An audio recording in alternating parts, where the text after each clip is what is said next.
Sure. Hi, everybody. I am just waiting for my colleague to join us. Hi, how's it going? Good, it's going great. Good to I see you. can go. I don't know Yes. why I was clicking in and out there. So Oh, sorry. this is my first time going live, so I hope I Oh did yeah, stuff no, right. it's awesome. I love it. I'm a big proponent. I did a live about 2 weeks ago, and Okay.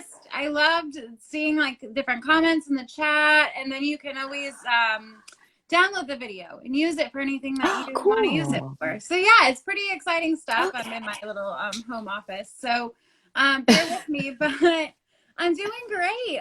Let's get into it. Let's kind of go over Sure. stakeholders and see if we can help any instructional designers out there and kind of leverage what we know and start a conversation. Okay. That sounds like a plan. Hmm. You can hear me okay, right? Yes, Okay, cool. yes. I just want to make sure. Okay, well, I want everybody to know I am Anitra, but I go as Instructional Design Lady on IG and Twitter. And I thought that this topic of stakeholders would be a very important topic to start off with because I like your little blurb that you put in on one of your posts that people tend to think that stakeholders are our enemies or, they're against us or what have you, but actually they are in that whole co-design process. And so I thought that that was important. And so I wanted to kind of hear your insights too, as well as how do we work together with that network, that group of individuals who have their own agendas, if you will, in this whole ID process. Yeah, that's wonderful. Yeah, and Anitra, I've totally fangirled you for years. So watching your posts. So if anything, I definitely learned from you.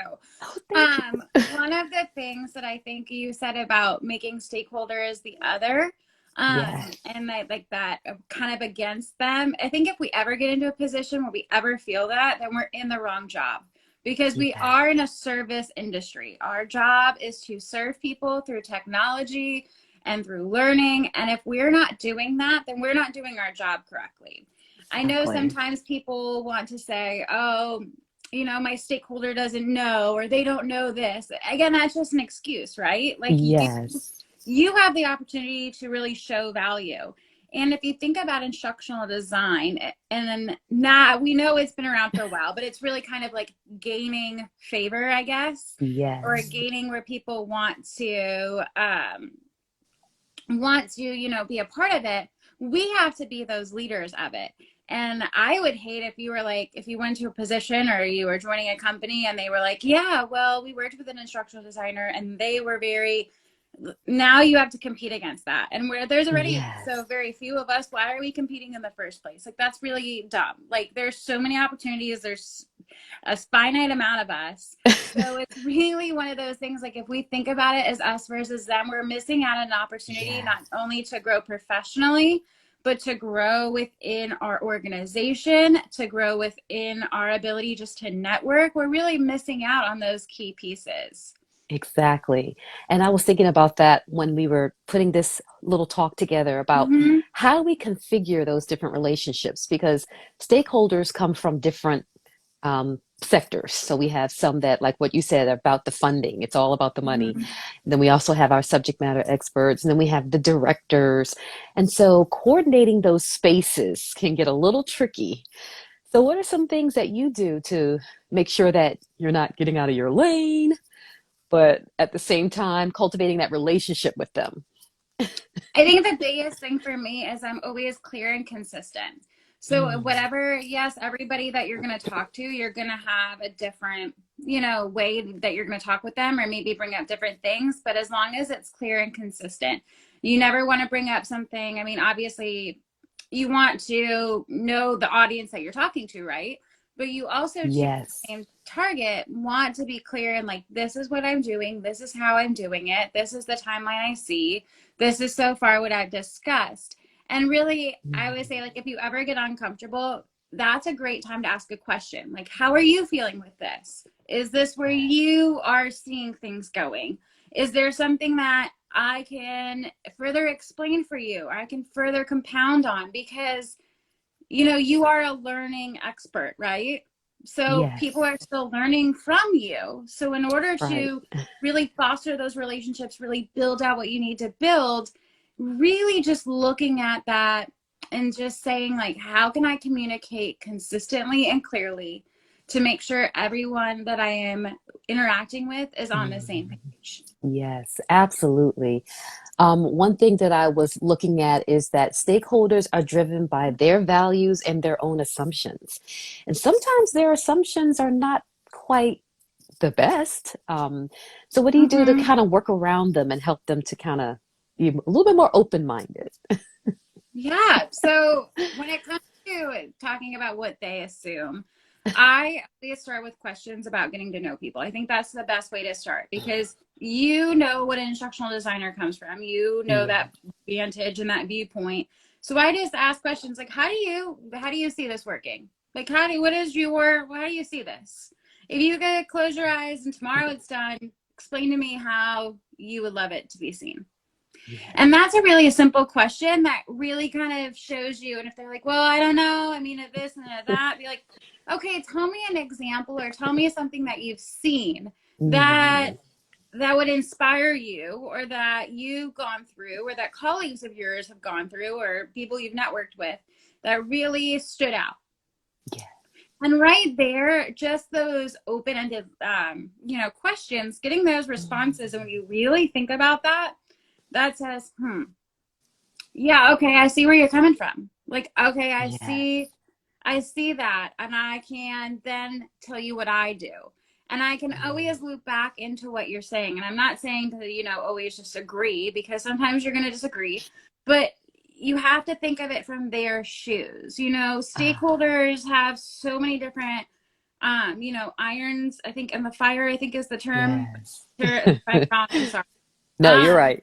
but that they're coming to this as like, okay, well, all right, let's do it. And in instructional design, unlike I think a lot of things in business, yes, we're in a hustle and yes, we're moving, but we also were more, I think, like a reflective, more like calm, and then we think about it and then do it.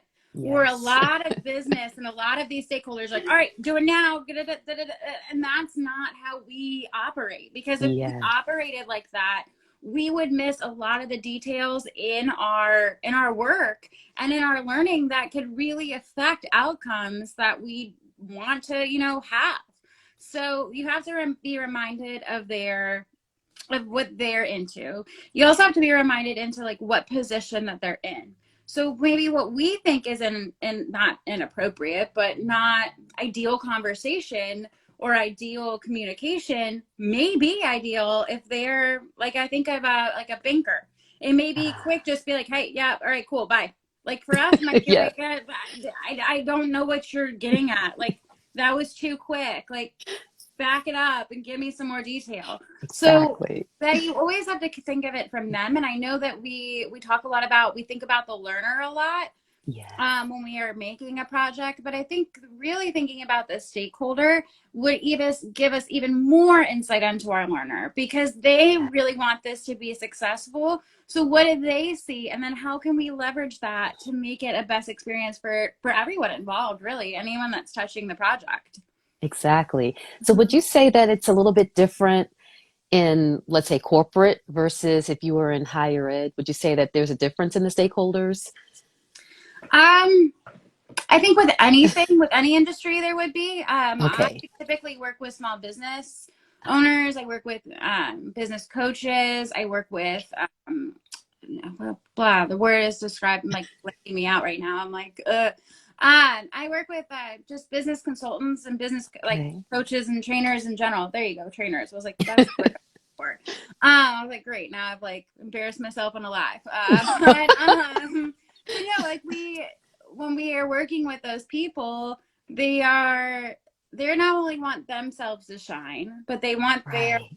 their learner to go through the paces. They want to have a great experience that is great ROI that can come back and I want to learn another lesson. I want to do this. Yeah.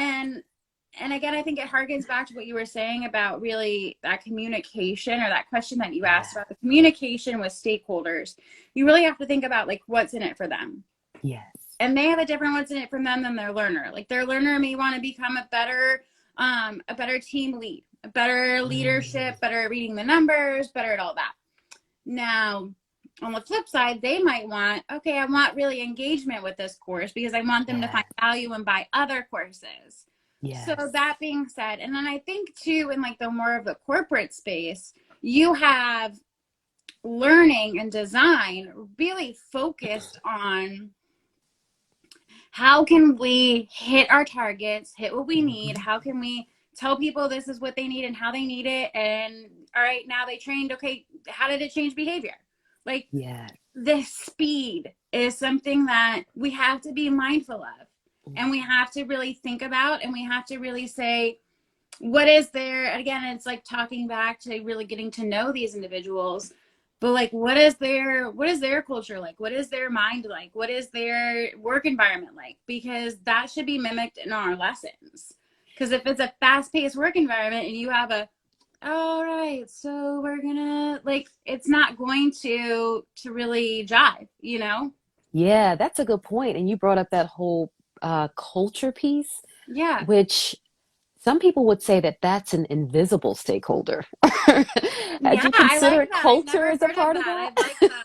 I feel that. So if you see on some posts, invisible stakeholder, I definitely will tag you in that. That's a beautiful, beautiful thing. Yeah, that's that hidden piece there. Because when you're thinking about the different aspects of it, you have attitudes and beliefs that people are coming into this whole process with. So, as IDs in the middle of that, we're managing all of that. And so, I put out there on IG that we're actually co designing with our stakeholders. So, would you say Yeah, that we're I co saw that. I designing? saw that. I really love that. Yeah, and we always are. We're always in a state of flux. The Yes. biggest thing that like you can say is the biggest constant is change. You know, Yes, that's kind of the nature of the world we live in, but also too the nature of the job that we do, right? Like it's exactly. always something new or they always want something different. So yeah, no, I definitely agree with that. Okay, so let's see here. We got some comments Yeah. coming in. Let's see, do we have I any know we're coming in questions? hot. I keep seeing these like little. Yeah. It's like just like not distracting me in a good way, but I just want to make sure we're honoring that. Oh, Um, yes. yeah. So let's see. I'm like, can't. Oh, they were saying about what industries we were analyzing. What about Ah, you? Can I give me a little bit about a background about like who you typically work with and kind of like what you've seen with your stakeholders and some things that maybe like really are key points that you want to get across from your vantage point. okay, yeah. So in my background, I've mostly been higher ed. I've had Mm-hmm. a corporate experience, but a very short-lived experience because I realized, I'm more of a higher ed person than a corporate Mm-hmm. person because it's kind of like what you were saying with that speed, it's like, Yeah. get it going. We got to have this class Like, launched. why haven't you done it together? And you're like, the computer is crunching it. Like, I can't process it faster. Exactly. So I kind of like to take that slow walk, getting to know the learners, getting to Mm-hmm. know who I'm going to be working with. So in my case in higher ed, the stakeholders are definitely the faculty members. I'm kind of like holding their hands with a process.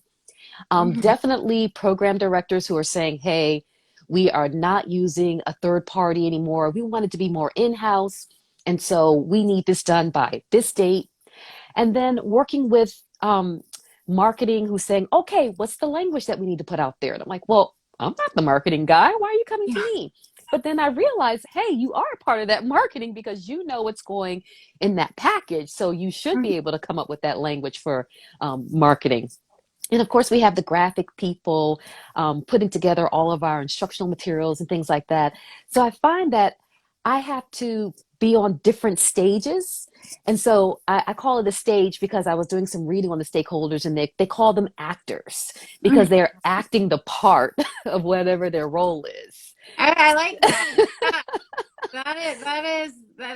That's really deep for stakeholders. But yeah, I can see that. Yeah. Yeah, so we go in there, we act out whatever it is in that space. And some stakeholders are more convincing, whereas others are not because they Mm-hmm. have their own agenda. And so it's like, okay, how do I win this person over? Because if the focus is our learners, but this particular role is saying, hey, we can't expend this amount of money on this tool, and you can show that, hey, we need that tool to enhance learning, then what type of role play do I need to go in with this person to win them over? So I was kind of thinking about that from the perspective of higher ed, but then I thought, how does that look from business perspective when you're working with your coaches and your businesses and things like that, and you have these best practices, promising practices, um, practices that have been proven, Hmm. but your stakeholder doesn't necessarily agree with that. So, I, a couple things. I might, if I were in that situation, I might research the company and see what things that they've done that they may have, put money toward that have been successful. So if I was, let's say, I don't know, working for, I don't know, let's say Tesla. Okay, I'm not at okay, all. I'm just making up a thing.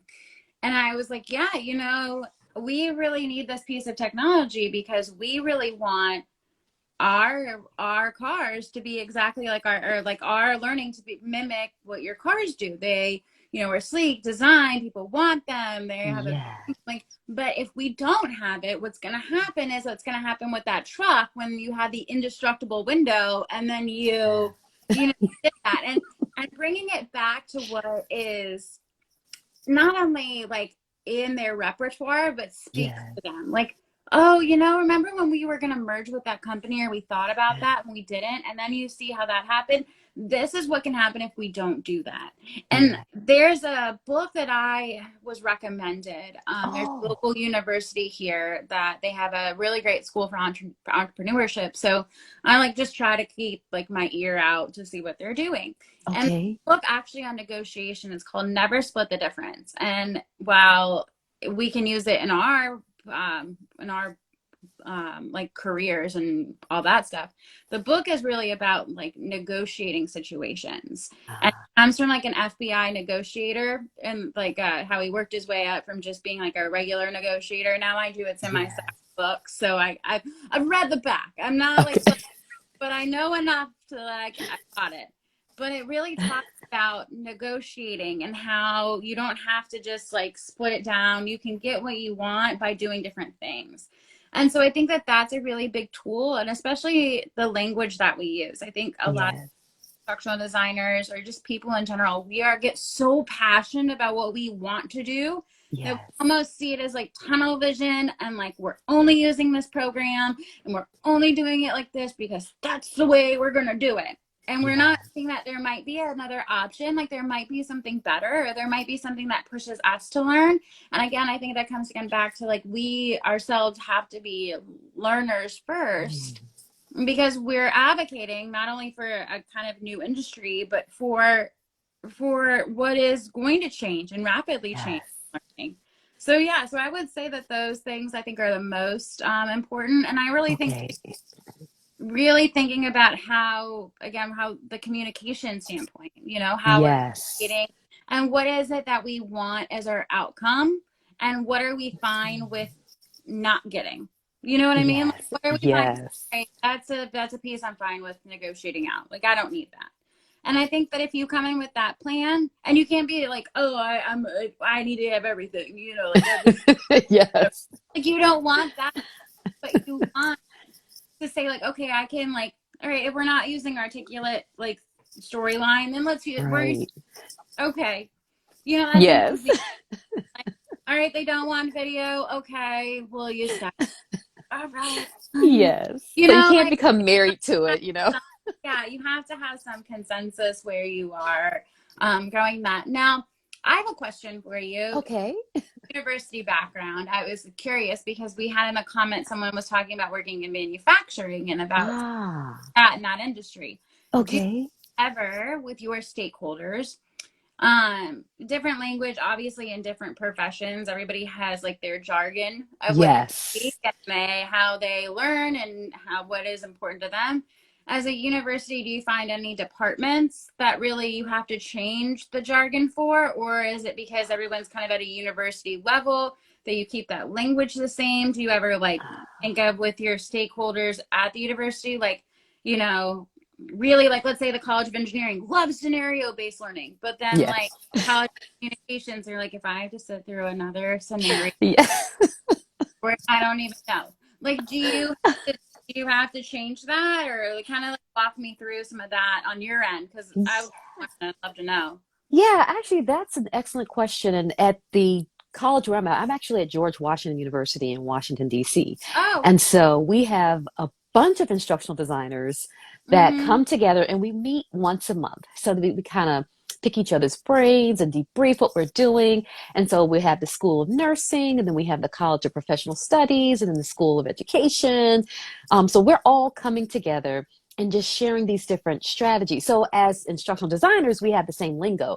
But then when they want to model things for us, we'll Mm-hmm. start to hear that lingo coming from the discipline. And it's like, Yeah. well, wait a minute, what's that again?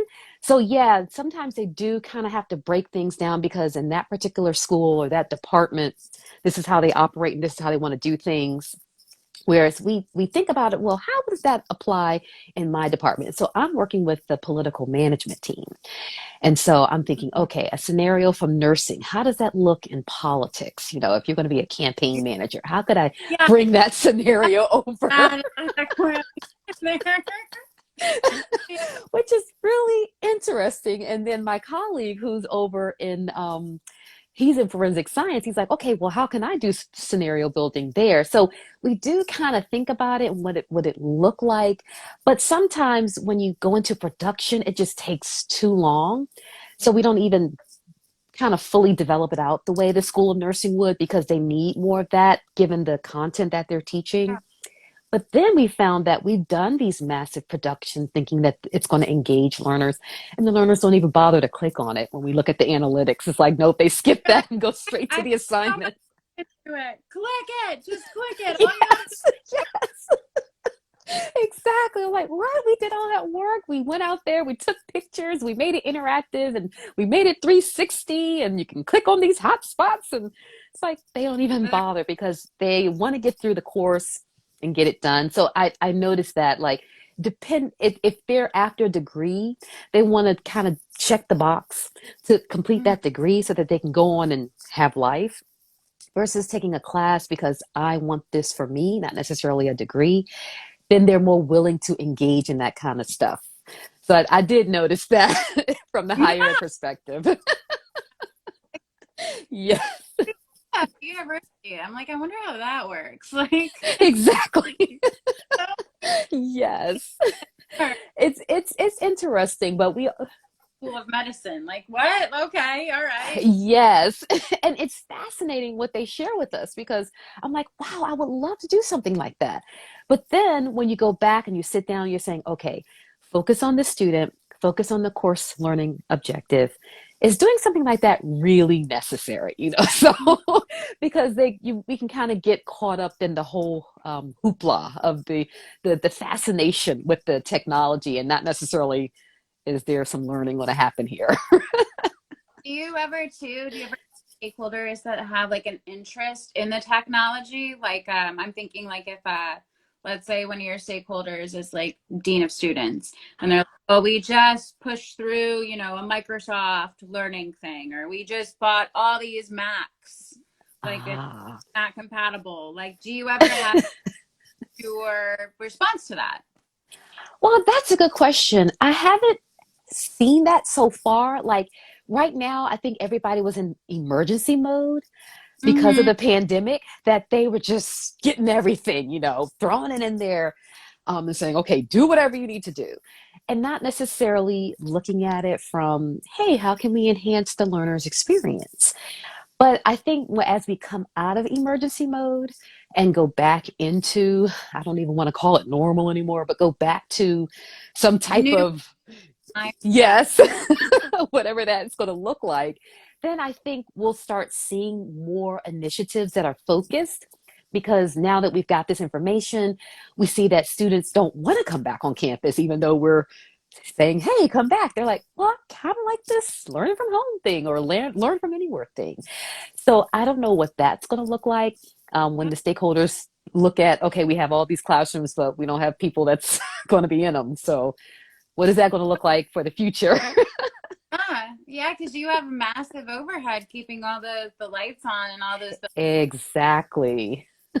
Yeah, I had a discussion with one of my friends. They're not in learning, and we were. Don't you think it's weird, like that you're in a job where you're like advocating for people just to like tune into their like device all day? And I wanted to be like, that's the girl that's on her phone checking messages. Like, no, but it's different. It's work. Like you can't. Okay. I get that all the time where it's like, what do you mean people are gonna like learn on their phone? I'm like, how did you do that? I like Googled it on YouTube. Yeah. Oh, really? Really? That's Yes. I think I've got a job for a while, guys. But yeah, no, I Oh like yeah. funny thing too is because, when we talk about stakeholders and we talk about people, I don't know if you get this, but I run into this where people are Okay. like, well, and I guess maybe this kind of goes back to our first question. But as technology changes and people, as you said, want to be more online and want to, keep growing and developing and have now learned behavior modified through the Yes. pandemic of and do what you need to do. Um, how do you see the older generations or people maybe who are like, yeah, maybe like 55 to retirement? How do you see their role as an avid or a good stakeholder? How could they relate to an instructional designer, and what should they say as somebody that may not be fluent with that technology or may not know how to communicate, knows what they Yeah. want, but doesn't have the words to say it? How would you kind of work with those stakeholders who instructional designers would come in contact with working on projects?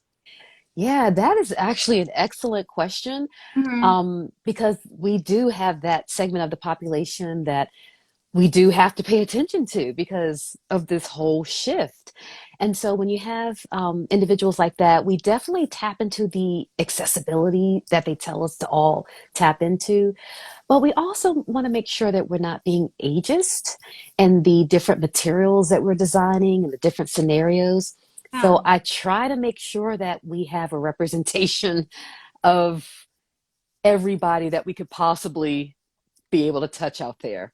Mm-hmm. That's a good point. And when we notice that the way that we design certain things, a lot of times we don't get to do the second feedback loop. It's like we just kind of put it out there and just give it to the learner and say, okay, go for it. And then as they're in it, they kind of let us know, okay, this should be better. I couldn't get my mouse to work on whatever. And so, unfortunately, we use them as our guinea pigs when we Yeah. should have kind of like a better way of getting at their needs before we take them to that. Because instead of them learning, they're actually kind of testing it for us. And so that's not really fair to them, They but go to tester instead of learner, and I think that's exactly. is a great point. It's not Yeah, really fair to them. And I yeah. How do you? That's a Yeah, because if you don't have the underlying, or if you, I'm just kind of thinking out loud here, but like if you don't have a fluent understanding of the underlying skills needed to maneuver through, yes, then how can I even test you on your learning? exactly. So That's a really we deep question. we ran into that and it's Don't like ever ask that. I just was like, I wonder what she thinks. Not like, let's get to the real meat and potatoes of this. Let's get right. instructional design. Yeah, we kind of ran into that. We had to like apologize and say, "Hey, I'm sorry." And as an ID, I don't even know who the learners are, but Yeah. they do put me in the class as a teaching assistant. So I'm in there to try to look at their questions. Like if they have problems, we have a whole section on the discussion board. If you have an issue here, let us know. And I'll go in and troubleshoot. And they'll see me in there. And so they'll think I'm the TA. And I'm like, no, I'm not the TA. I'm the instructional designer. I'm just on the back end, making sure everything is cleaned up. Ooh. You know, I just want to like validate time and everything. I didn't want to kick off because it was really great. There was a girl actually in our feed. I want to say her name. Oh, okay. I'm so sorry if I mispronounced it. Names and phonetics are not my thing. Like my teaching credential, I made a 4.0, except my first and only B in phonetics. I don't know think at phonetics, so I'm really sorry if I totally butchered that. Do you typically designate to pilot your prototype or pilot the prototype? We actually don't prototype. It's like we just get the content, we work with the instructor, and I'm building it out. So literally the first build is kind of like the prototype. Yeah. And we put analytics on there so that we can kind of see, did the student click on this? What was some of the feedback? And we do have a survey at the end. So that Mhm. will kind of help us tweak it. And the reason why we had to do it that way is because we got rid of our publisher. And so now it's like, hey, we got to have something now that we're not using the publisher anymore. And Yeah. so that first round of classes actually becomes the prototype. But we know in the best of worlds, we would have prototyped it before and maybe field tested it and got a group of students to go through it with us. But when we don't have that much time and we, got programs running, sometimes we have to chop those. Yeah, it looks like somebody in our comments are Ah, the design nerd. He said that sometimes they put in their XAPI or like tin can Scrum that they have it's testing the course. And that's I think really smart. That's ah, our thing was about stakeholders, but that almost might be, I was just I'm throwing this out there, but it almost be interesting to have stakeholders test a program if they like, have time or like tell me how you like this, tell me if um, you know, tell me how this is going, stuff like that. yeah, and we try to do it like we do build in some cushion time before launch so that the instructor and I can go through it together from the student's point of view. But sometimes still things do slip through, and sometimes I'm developing three classes at a time. And so my eyes are crossed by the end of the day Oh, because I'm like, what? imagine. I can totally relate to that. Yes, I'm like, oh, I totally missed that. How did I miss that? Because I guess I had too much coffee and I was on hyper, as I'm loading the class. So definitely things do fall through the cracks. But thankfully, our instructors are strong enough where they step in and still Yeah. maintain the class. So any of that little technical stuff, we can go on the back end and clean that up as we're going. Oh, true, true. Oh, there's I'm loving, something else you could, loving reading these. I'm like, man, yeah. it's so fun. Uh, love this. What would you say is a challenge when you hire instructional designers? Do they join your team, or they just kind of talk about, people who do instructional design near you, around you, or influenced by you, or other ways? What do you think is their biggest hurdle to overcome when it comes to really having a great and meaningful stakeholder relationship? Yeah, now that's a good question. I was thinking a lot of times people think, oh, I'm just learning online. I'll just take some PowerPoints, put them up there, and talk to them. And I'm thinking, well, that's not really what instructional designers do. Mm-hmm. So we have, a group of people out there who want to come into ID and they have their own experience with learning online. And so they want to bring that experience to the job. And there's no problem with that. Yeah. But at the same time, we kind of have to open up a little bit more and look at no, online learning it requires a little bit more than what you bring with regards to your own experiences. Because even myself, I have to check myself sometimes. I'm like, oh, I can just put this PowerPoint here. I'm like, well, no, how is that going to really help the student? So when we're interviewing and asking people to join our team, um, we're looking for folks that are really locus focus, if you will, which is our students. Focus in on what is going to be the best experience for that learner. And then do you have good communication skills that can build what we call those linkages between you and the different stakeholders that you're going to be working with? A lot of times, I don't even get to interact with learners, but I do interact with the instructor. I interact with the program directors. I interact with, like I said, the graphic artists and marketing and all that good stuff.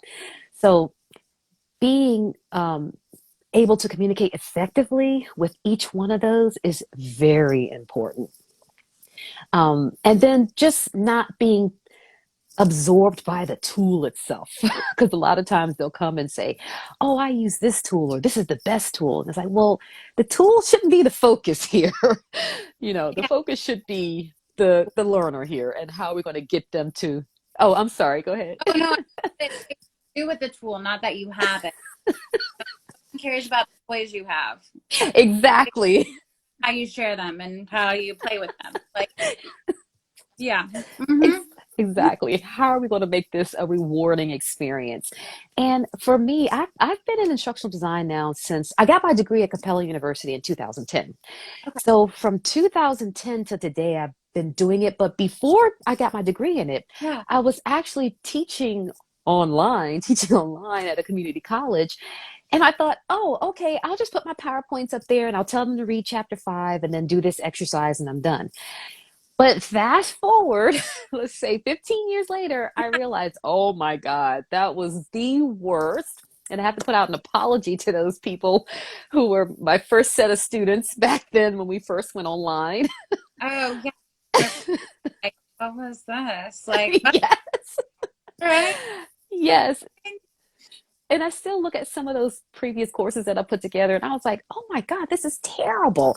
So the more I learn about online learning, Yeah. the more I see, oh my gosh, that it's so much more to it that I was reading something where I don't know if it was you that said why teachers don't want to go into Yeah. ID Those because are 5 things because my LinkedIn, okay, this is the reason I did it. So I'm like on LinkedIn, my LinkedIn's all these like IDs who like I'm connected to.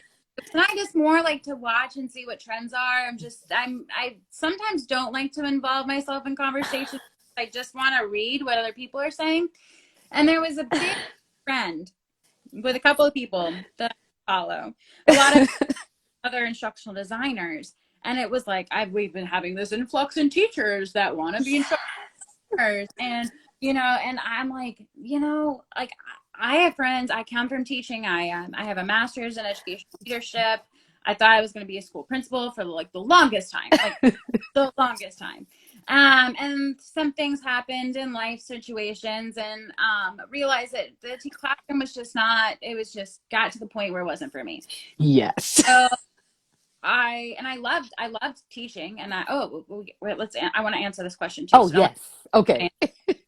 that. So I was teaching and, I really loved, I was in 4th grade. I think I was there for like 7 years.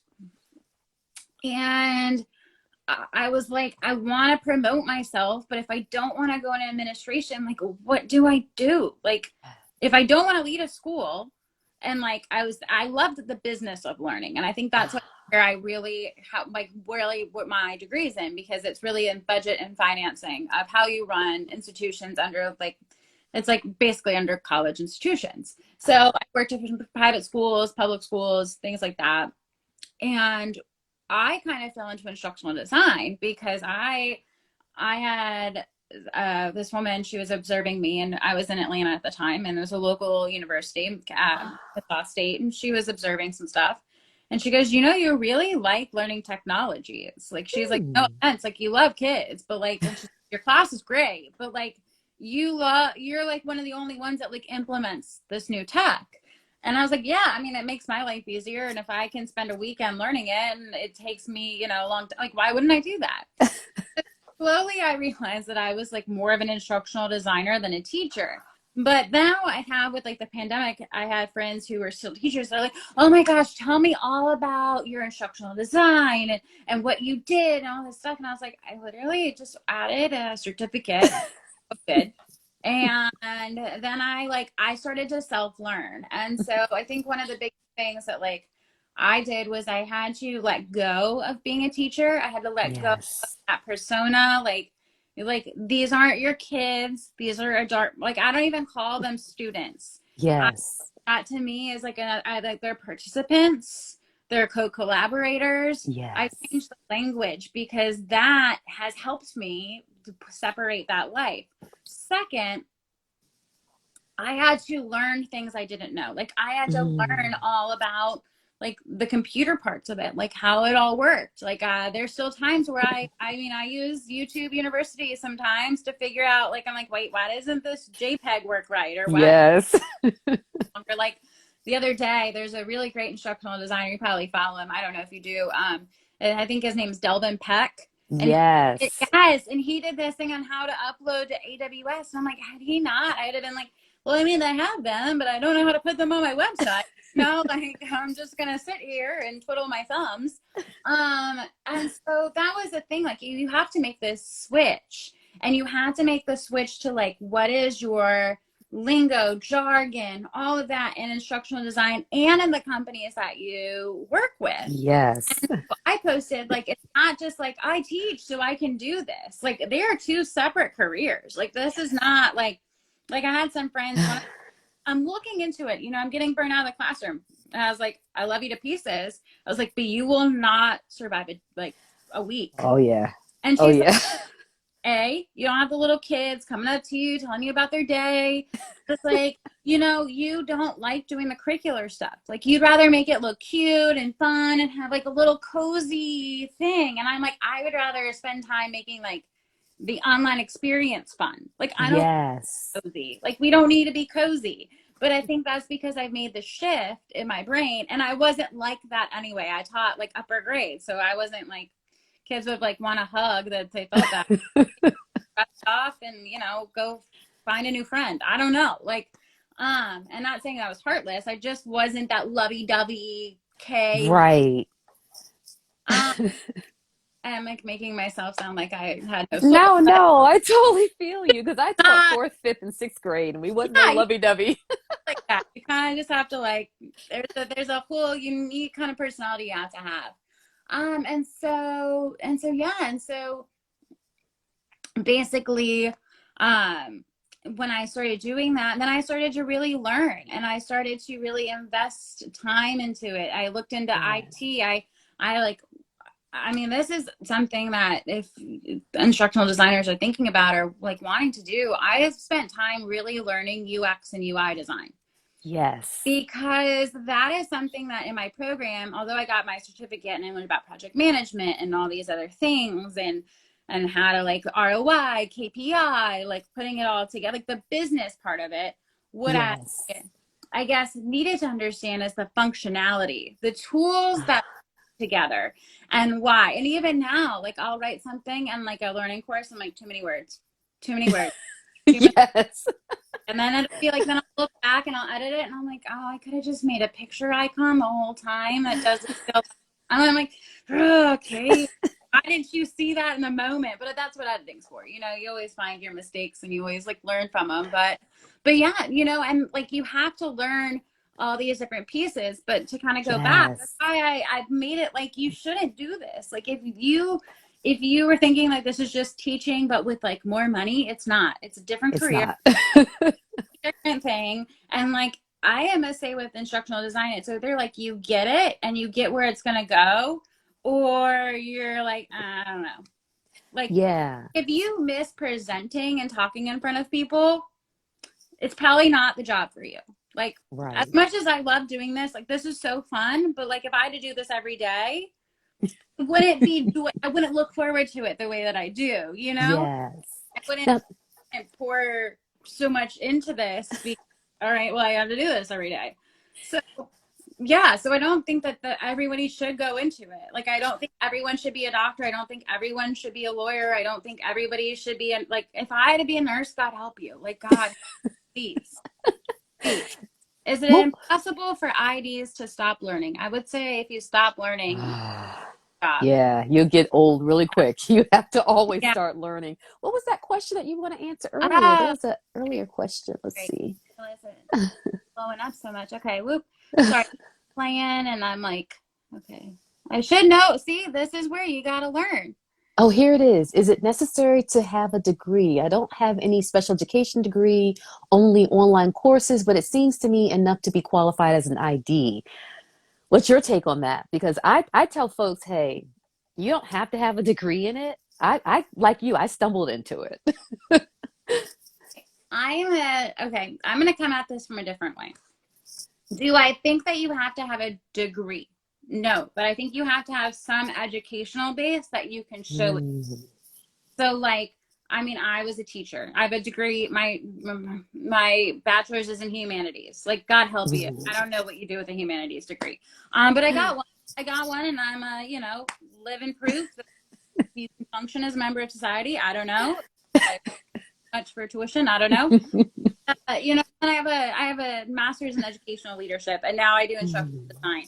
But what I would say is that you do need an education to draw on. So if it's Okay. online courses, draw on those, but don't pigeonhole yourself into just being instructional design or just being like, as you heard, like from my experience, like I learn all these different things. Like I'm constantly learning. I'm learning Yes. business. I'm learning. I wrote a children's book, so like I'm learning Mm. the book. I'm Awesome. a children's novel. Like this thing is a doozy, but you know, I'm learning about that, and I'm learning about I read on my Medium like short little things. I started to get into like the metaverse and crypto, Ah, not in like yes. value, but like in where it could go for us as instructional designers. So if you stop learning, like you're really, I mean, you are an instructional designer, but instructional and learning could be interchanged. You know what I Oh, mean? yeah, absolutely. And I think it's the same person. They say, I have three other degrees in IT, marketing, and PM, project management. And I think you could easily cross over Yeah, with like IT and PM. together. Just blend and start learning and start playing. In Russia, I usually help teachers design courses. Maybe there are some differences between our markets. Yeah, I mean, I don't know. I've never been to Russia. I think that it's a beautiful country, and would obviously like love to know more about teaching in foreign areas. I just know the U.S. I've just been here. Um, I don't even think I've left the U.S. But I would be interested if you have anything to share with us about that. That'd be great. Yeah, because it's saying you help teachers. Because I've done that too, help the instructor Yeah. to design the course. He's saying maybe there's some difference. And like what you said, I'm sure there is, because even in here in the U.S., when you go from one institution to another, there's lots of difference. Like I think we do a lot of, they call it concierge services at my university, but I was at another institution where the instructor was on their own and they just had to call a hotline to get some help. So I think there are differences, you know. Yeah. Kenny, one of the guys in here says, Okay. what is the best way to start? There's more to it. Why is my finger? I swear, my Okay. thumbs. It And says tech. graduating. I'm a graduate with a degree in instructional design and technology with an emphasis in educational tech and grad certificates in e-learning and design and delivery. Awesome. What is the best way to get started or to start? Yeah, Start. that's what I would say. With your background, I would start. And they Yeah. say, I, Yeah. I was at a conference. I forget which one. I think it was the L&D Road to Instructional Design, and they said go on Upwork, and you can find a lot of freelance gigs on Upwork. So if Mhm. you start with freelancing, that'll bring you right into the door. Yeah, I mean, I can tell you, like, I started a very happenstance, but I was writing a book and ended up getting LinkedIn with a mentor and started. That's how I kind of built my first course, was building it for him and designing it and going from there. But I think too, with all of that, I would almost say your first tool, your first really, I think, forte into this is really to develop yourself as a brand. Mm, Are a new instructional designer. Nobody knows who you are. Nobody knows the work you can do.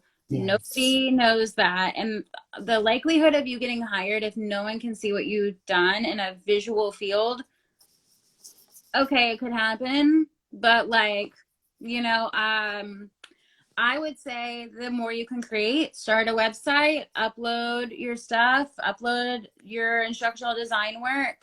If you are just starting out and maybe articulate's out of your price range, start doing a thing maybe where you do the trial runs. I knew people when I went to GSU, they would do the trial runs and then they Yes. upload it. They do a quick little mini lesson, But the thing is, if you're going to do that, then do a written part where you explain what you've done, Mm, why you've done it, what your thought process was, and if you wanted to, where would you continue the project yeah. in your mind. And I think Yeah. that's a great way to get started. And I don't want to take up your time. I know that you Oh, probably no, there's another comment can, here. I but see a lot of contract jobs for instructional design. Are these similar to the freelance? Yes, it just depends. Some of those contract jobs can go anywhere from 2 months to 6 months to a year. So, yeah, those Upwork jobs are just short term. So, that'll give you the experience that you need out there to land that long term, full time position. And then I saw another comment said that they just transitioned into ID, finishing their portfolio, starting on their website, but nervous that they don't know enough to get hired. Yeah, I felt that way too. When I was leaving K-12, coming into ID, I was like, ooh, I felt imposter syndrome. But no, you know enough to get hired. And I will recommend, do you guys follow Kara North? She's another instructional designer. Do you follow her? yeah, Um, it was like, oh, yeah. Like when you brought it up, I had to think there for a second. I was like, yeah, I know her. yeah, she actually has a mock interview that she does, and it's on YouTube. Watch her mock interview because that prepped me for my instructional design interview, and it was right on time. So I Yeah, would recommend watching that. And don't feel the imposter syndrome. You do know enough. I totally do. And I think to be yourself, you know, Yes. be honest. Like there's nothing wrong saying like I'm new starting out or I this is the skill set that I have because some people may really want that because they can like tailor into what they want and like you can be moldable and Yes. who maybe just want you to do projects on your own and not like have to babysit you or teach you or anything like that. They Exactly. it may not be a good fit. And if you're not honest, you may be in a situation where it's not a right fit, but you're stuck, they're stuck, and it's just instead of being seamless transition, it's rough and bumpy and just Yes. And that's the worst situation to be in when you're stuck because you're like, ah. So yeah, you've already signed the contract. You got to get the job done. But I'm like, oh, yeah. once I get out of this, I know what to look for in a future partner.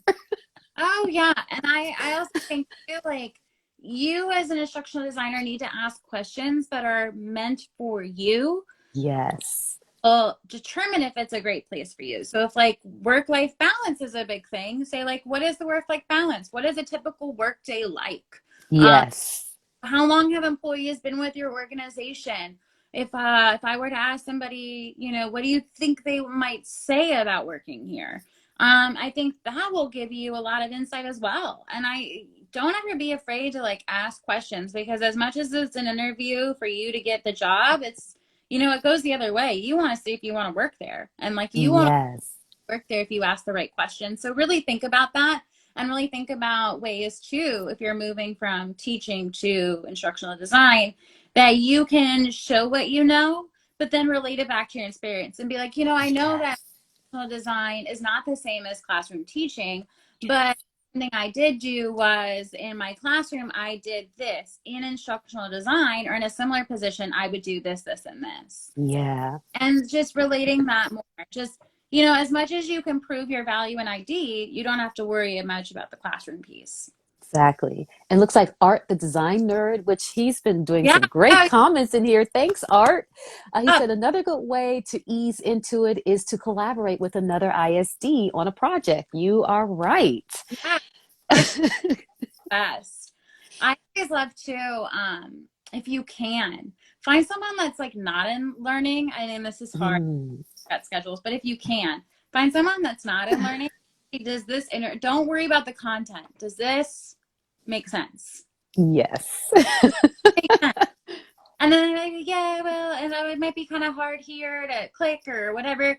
Be like, I don't like, just say like, you just, if it's your friend going through it, just say like, oh, the words they had to pick. But you tell me about how it works. You tell me your experience on it. That I think too, for someone that's not in it, that's more realistic of what your learners are gonna feel versus, maybe someone who is in instructional design too comes from their vantage point as well. Exactly. And so the last thing I know we gotta acknowledge time here is that coming from the classroom, you're used to working with different stakeholders. But the difference is, as a teacher, we've always kind of been at the bottom of the totem pole. And when you Mm-hmm. come into ID, you're more like in the center. And so you're literally on the level playing field with all of them. And Yeah. so I really enjoy that part of the job.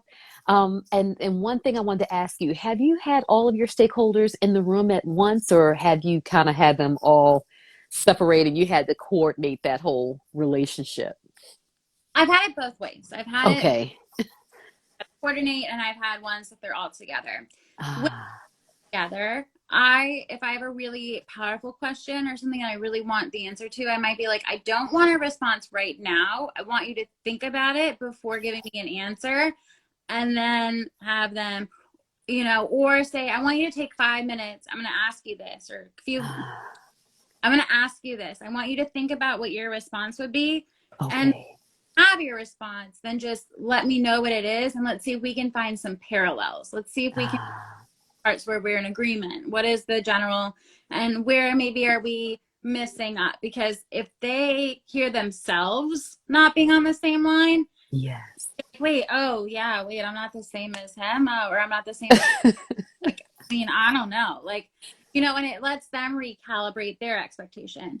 Yes. I've had it where they haven't been, and that one is interesting too, because there was a project I was on, and we had done like a beta testing route, and one of the stakeholders was really attached to the project, and is Mhm. rightfully so really attached to it. And there was a person that came in to just kind of give us some feedback, just things that they liked, things that they didn't, before we did anything with the project. Mhm. And you could tell it was very hard for the stakeholder to like hear feedback. Like, it was Ah, not experience. And okay.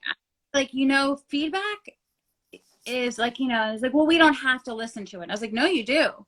But Yeah. you don't have to take, like, you don't have to like think that it's like you're the worst thing in the world. I said, you Ah, have to think of it, and then you have to think, okay, is there a validity to this? yes. Or why are they saying that? Because a lot of times people will say something, but they really mean something else. Like, I Yes. think the I'm fine example, you're not fine. Like, if anybody's like, I'm fine, you're not fine. You're not fine. Uh, so you're not fine. You're not. So like, I would that, like, is there something that they're communicating that they are really trying to say, but are just maybe Yes. saying like, I'm fine, or it's great, or and then Yes. being like, I heard you say that. Can you give some more, or without, or even if they're present too, be like, this sounds like something that, I feel like if it gets heated or something like that, you can just be like, Mm.